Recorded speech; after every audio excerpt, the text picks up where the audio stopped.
So over on the JP version of the game, Astolfo is on raid up, and I've actually never made a servant review video for Astolfo, which is very bizarre. Like, I've done it for the Saber guy, but I've never done it for the Rider Astolfo, which is very strange because he's definitely not the best servant in the world. But I remember when I was starting out as a newer player, that third skill was very helpful as just someone who needed someone to just get to their NP to clear wave. So I was like, this might be helpful to some newer players that maybe just don't have the most crazy people in their box because, he could do decent enough damage, I suppose, especially if you get him at higher NP copies.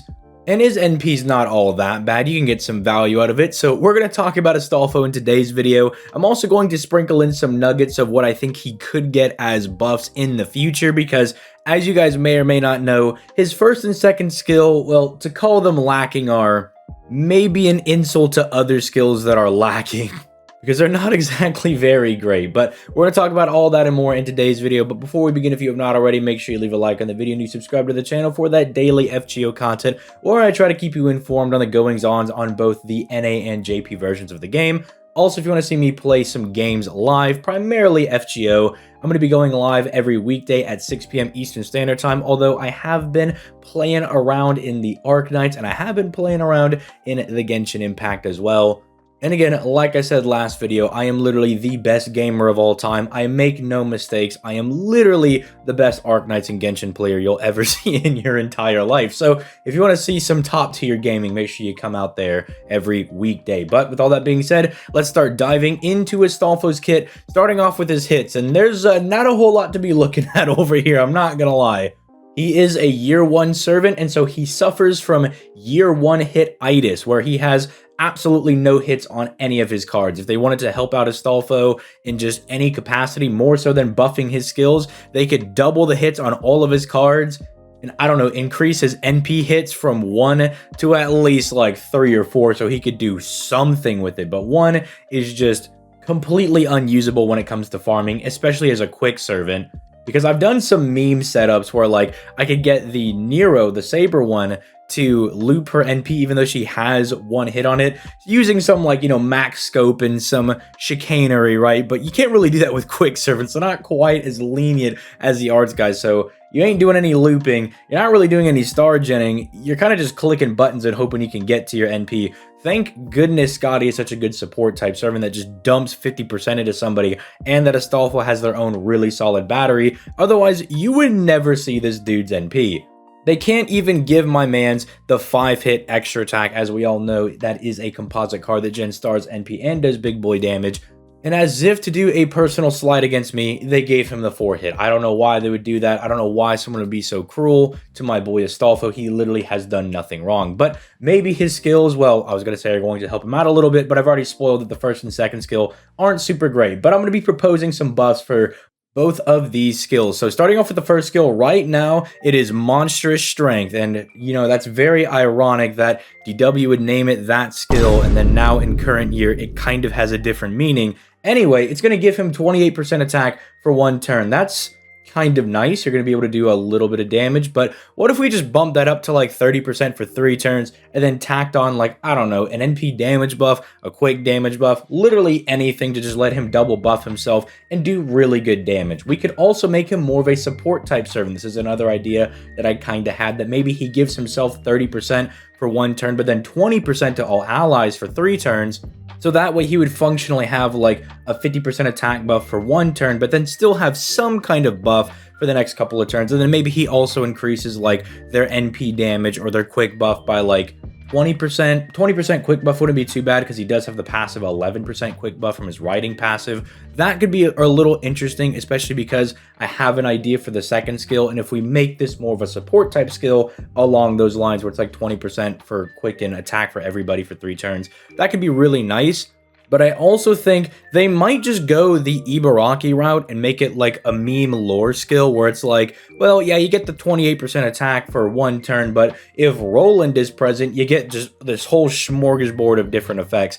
I'd prefer if it was like Charlemagne or Morgan, because at least with Charlemagne, they're both AoE quick servants, and maybe that has some synergy, whereas Roland is a single target buster servant. I guess you could say that like Astolfo could provide the stars for Roland, and then he does big buster crits. Maybe that's the synergy, but I'm a little scared that they're going to do something like that. I'd rather them just give him like big double buffing damage for himself or something supportive to actually give him a bit of value, because I know as much as they say that they want to go back and buff all these guys' hits, it's probably not going to happen, at least for a long time.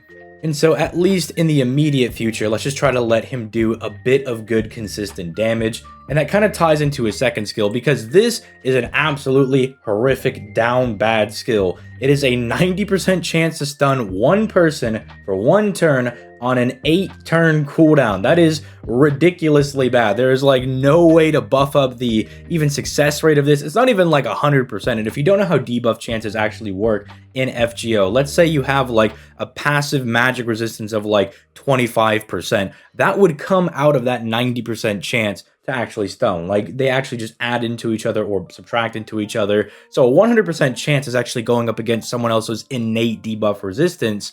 And my man is not even starting out at 100% chance. He's already starting like 800 yards behind the finish line.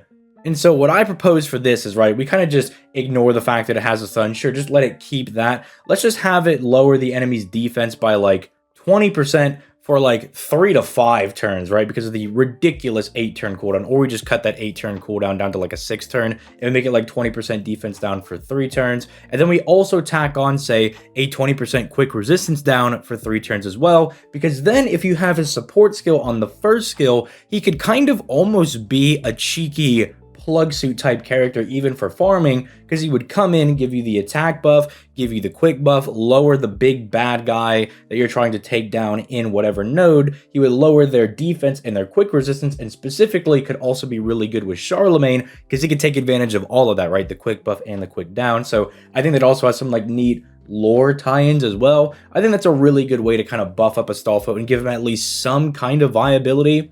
Because really right now, we don't have super great like plug suit secondary quick support guys. Like sure, we have Scotty and Ruler Scotty, but what are your secondary options, right? Like Atalanta or Alexander, they're not exactly like these crazy secondary options, whereas like Arts is like secondary option. It's like, well, if you don't have Castoria, you can plug in Lady Avalon, you can plug in Tamamo, Paracelsus, Asclepius. You have all of these really good guys, free to play and summonable, and even 5 stars you could pick up for free.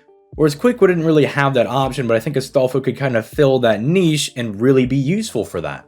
But then we have his third skill, and thank Christ they gave this a 50% battery, because if this didn't have a 50% battery, I have no idea how you would even use Astolfo. Because at least now, if you're a newer player, you can go to the Friend Point gacha, you can get Dragon's Meridian, which is a 3-star CE, that if you max limit break it, you get 50% starting gauge. Bada boom, bada bing, with Astolfo's third skill upgraded, you can immediately fire an NP and just do wave clears. Like, that makes him kind of useful for newer players. But then you have all of this other nonsense over here, where he has all this like random chance-based stuff, where it's like, maybe he'll regenerate 10 stars every turn for 5 turns. Maybe he'll get the star drop rate, which really doesn't matter because he doesn't really have hits. So even if you do get it, you're probably not going to really be feeling the effects of that. And then I think one of the worst offenders here is that he has a chance to give himself 40% crit damage for 5 turns. I'm like, dog, you couldn't even give him the 50% crit damage buff. I'm just like, bro, what are we actually doing with this guy? I mean, at the very least, if you do get the crit damage buff, you can do some nice crits, but then again, Scotty was going to let you do that anyway with the crit buff, so I have no idea. It's just the 50% battery basically on this skill. I remember when it got buffed originally, people were like, yeah, who really cares about all these like random buffs that I know are there for lore reasons? It's all about the 50% battery and being able to use as a wave clear. Because that's what I had to do when I was first starting out as a new player on the NA version of the game, is that I was like, oh, cool, Dragon's Meridian is like a free 50% starting charge CE. It's very cheap because it's a 3-star CE, very low cost. And then I pulled like 3 copies of Astolfo on the Amakusa banner when I was starting out. And I was like, cool, this guy can do some decent damage at wave clearing, and was really nice when it came to like QP daily farming, because I could just guarantee have some guy clear out some waves. Alongside someone like, say, Medusa, who is also really, really good at just like clearing away for something like that as well. The reason I have a little bit of faith in Astolfo is because of his NP. His NP is actually not bad. You get Pierce defense, which is very good. There are some bosses that are rather annoying with their defensive stacking capabilities. He bombs 10 to 30 stars depending on overcharge, which may or may not be easy depending on how much you're willing to sink into Astolfo. Maybe you have all the Scotties plus his battery all dip in there for just a whole bunch of NP. But realistically, you're probably just going to see the 10% most of the time. But it is nice because, again, he has like negative hits. And he's not even guaranteed to get the star refund or the star drop rate. So it is nice that he can at least provide something. Because normally an AoE quick NP would have some higher hits and would kind of be a star bomb in and of itself. But, you know, let's just hope that at some point Lysenko goes back and fixes the wrongs of DW and is like, hey, let's just give this guy like 5 hits on his NP or something. But the thing that I really like is that it does have built-in 3 hits of evasion. And it's like the coup style of evasion where you just get 3 hits of evasion, no turn cooldown, they last until they're used. And it's very, very nice. Which is kind of why, if they take that more supportive route for Astolfo, I would be pretty happy with it because he would have the ability to fire his NP, keep himself safe, and kind of just throw random buffs at the party that they could then use to finish off the opponent. It would make him kind of like a fun plug Sudi type servant, a pseudo support, kind of like what Maeve is slowly becoming. But I'm also not sure how likely all of these buffs are. The final conclusion is like, is Astolfo worth summoning for? Unless you're just a really big fan of monster energy or you just really like the costume that he got, probably not going to be worth going for. But if you're a newer player and you happen to pull him, this is more of like a PSA that like, yeah, you can use him for like one good wave because he's got the 50% battery. The attack will fully last for 1 turn, but that might just be good enough to get you through a node where you got to get through some casters or some berserkers, something along those lines. You can get some value out of him, but if you're a veteran player or even someone that's been playing for maybe like 6 months to a year, you're probably picking up better people to actually be using. But let me know what you guys think in the comments down below, and I will catch you guys in the next video. Peace, late guys.